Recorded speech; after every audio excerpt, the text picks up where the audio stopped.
Geopolitical conflict overtook inflation as the biggest tail risk, according to most money managers around the world. Now, my next guest says that when it comes to geopolitics and the election, there's common ground for investment opportunities. So let's bring in Verify investment strategist Cinthia Muphy. Cinthia, welcome back to the show. Let's talk about this geopolitical situation. Geopolitical ETFs, I'm not familiar with them. Yeah, so the idea is geopolitical risk, nobody likes it. It's bad, it's turbulent, you feel unstable, you don't know what to expect from the stock market.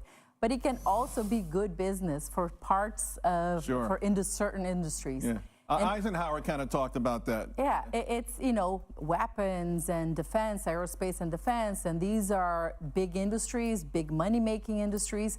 And in a year with the elections, and you know, elections are tough, and we're super divided. You know, I thought it would be interesting to think about what are some of the opportunities where there is some bipartisan agreement, and aerospace and defense is one of them. And it's a space where it's claiming a lot more investment, a lot more money. And it's... So you've got the geopolitical ETFs. We won't go through them all individually, but we have a lot of listeners also in Syria, so I want to get the symbols PPA, XAR, ITA. Are they all internationally sort of?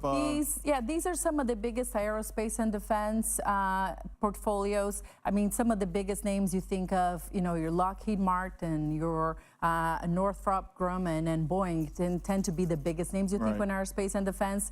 You find all these types of companies in these portfolios, and they're all benefiting for the most part. So you also mentioned Shield, which I'm a little upset you didn't call me in October and say, Charlie, take a look at this Shield for your own portfolio. This has been a heck of a run. I mean, what is this? Why is this up so much? So Shield is also a defense ETF, but what's interesting about it is that, like a company like Boeing is not in this portfolio because more than 50% of the profits and revenues from Boeing come from commercial airplanes, not aerospace and defense. And so it excludes from the portfolio, and Boeing is down 30% this year. So it's made a huge difference on the performance. So it's a different take on the space. And politically, you're saying, hey, forget it, no matter who wins, right? We know there's still going to be a major concentration on infrastructure and building our domestic economy.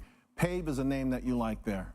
Yeah, so infrastructure is where also there's bipartisan agreement. If you remember the Infrastructure Investment Act and Jobs Act, it assigned $1.2 trillion to investments in infrastructure in the U.S., which at the time got a letter grade of C. Things are hurting.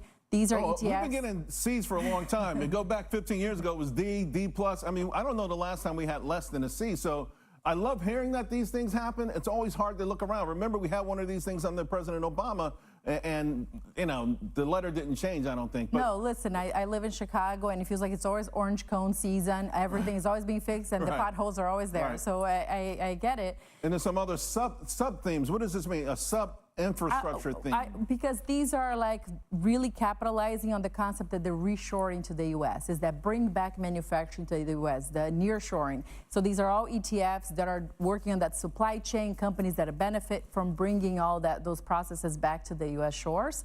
And so it's a portfolio, like if you're really bullish about that prospect, you can get direct exposure this way. So before I let you go, overall, this market has been a little, you know, pretty herky-jerky here lately. Your thoughts just on what's driving this sort of indecision?